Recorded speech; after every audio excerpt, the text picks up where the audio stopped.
Okay, we are going to be painting our background today. So you should have a paint mat with your white paper. If you don't have a paint mat, make sure you have something that's protecting your table so you can kind of go off the edges as we paint and not worry about your table. Make sure you have your name on your paper. Make sure that gets put away and out of our way. Flip it over.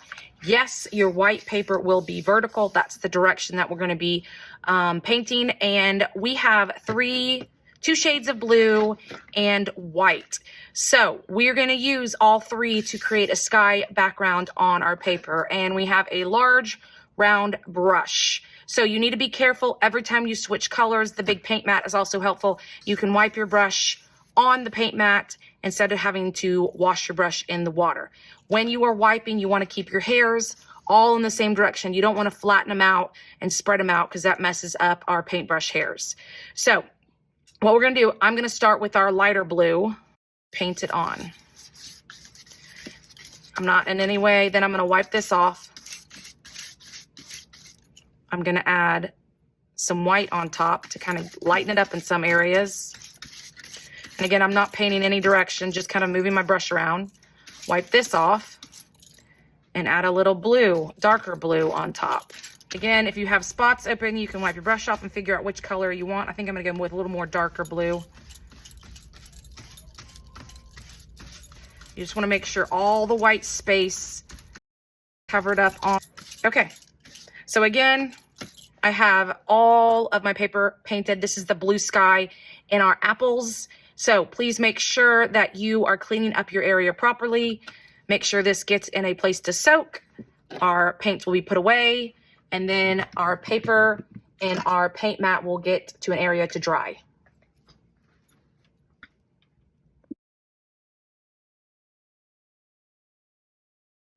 Okay, we're going to be adding our apples to our background, and then after the apples and they dry, we'll add the tree branches and the leaves.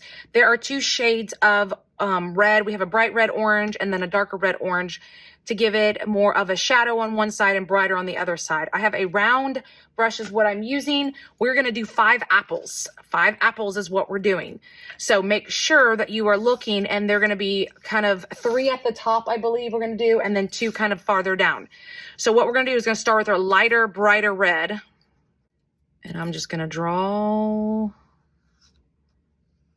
a circular shape. We're going to do 1, 3, and notice the branches are going to be kind of hanging down at an angle, so that's why my apples are kind of coming down at an angle. And I'm going to do 2 below it.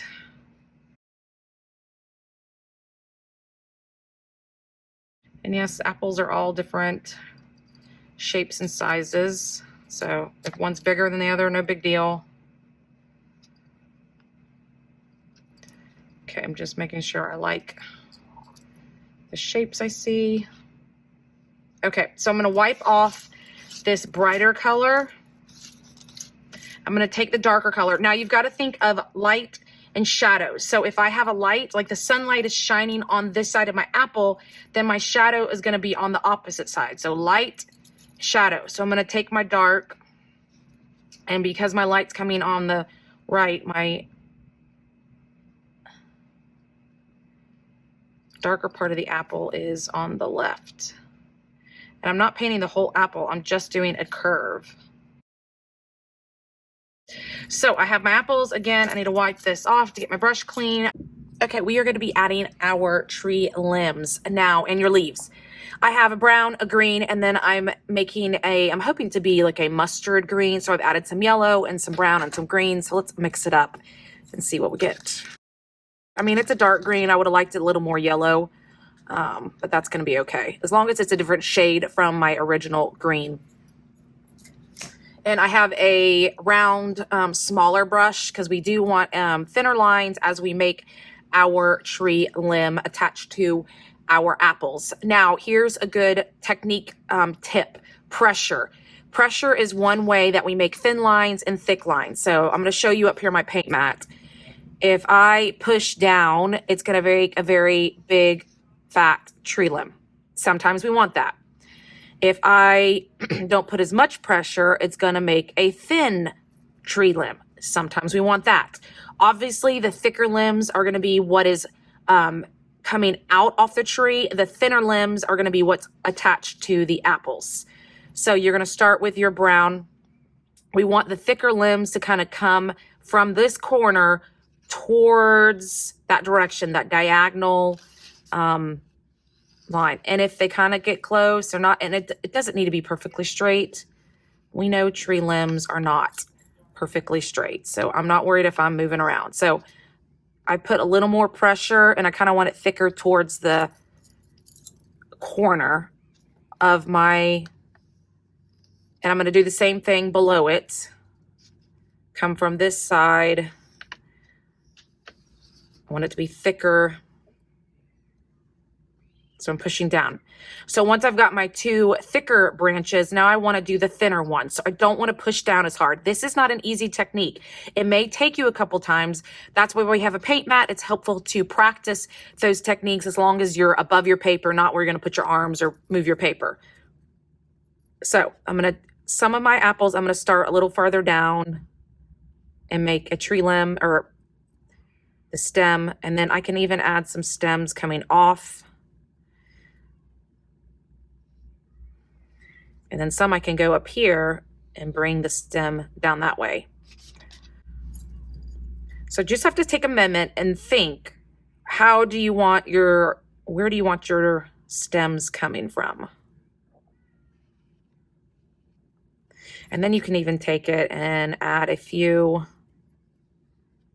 And they're going to be not going this way. The stem is not going to grow back that way. The stems are more likely, or the other tree limbs, going to face the same direction. You can even add little Ys. Again, this is your light pressure. I don't want to be pushing down hard. Let's see, I'm going to make another one come off here. And most likely where I'm putting the stems, I'm going to be adding some leaves. So I don't want to put too many stems and too many branches because, I mean, leaves are going to be coming from that. So I think I got to get them out. So I'm going to wipe off my brown.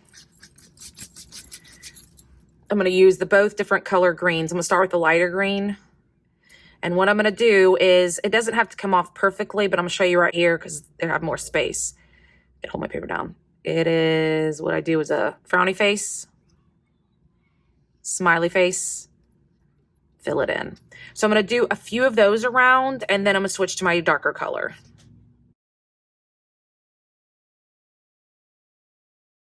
Okay, you can tell I've added some over the flower or over the apples, some coming out, and then I'm going to switch to my other green, do the same thing.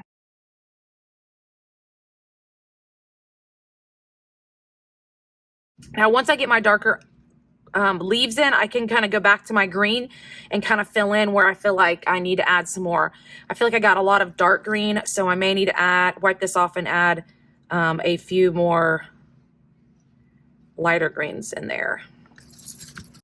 And again, my different shapes of my leaves, they're all organic shapes. Happy with this. So go ahead and wipe my brush off. Make sure that you return this so it will be soaking. If you have paints that need to be closed, make sure that you put the tops on our paint so we don't have that dry out.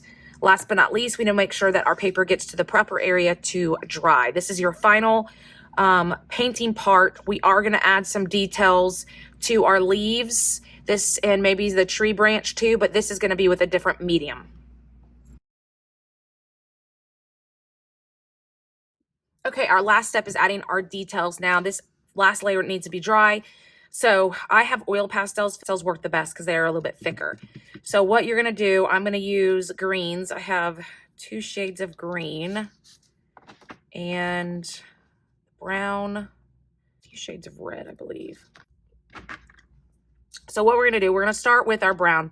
I'm just going to go on the bottom of the tree branch and just kind of add a line and then another line going up. This is just to make it look more like a tree branch, giving it the lines.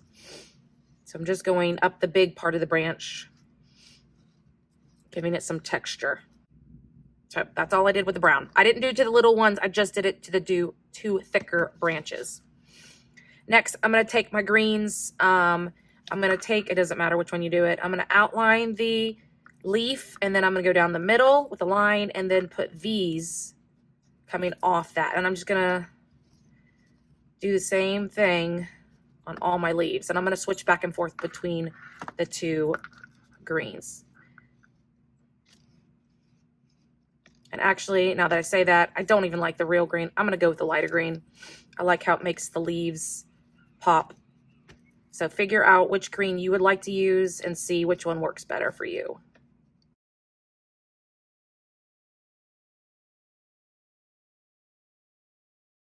Okay, I've done that to all of my leaves. So now I have a brick red and then a bright red. So if you notice that your brightness of your shadow apple versus the brightness of your lighted apple are not different enough, this is when you could take your brick red, which is the darker, just kind of add a little bit of that curve over. Just take one of the reds and use it for more the shadow side. Sometimes we have to experiment. So again, don't use anything on the bright red side where the light is coming on it. Only use one of the reds. They should be darker, but use them for the darker side if you feel like your darker paint did not show up.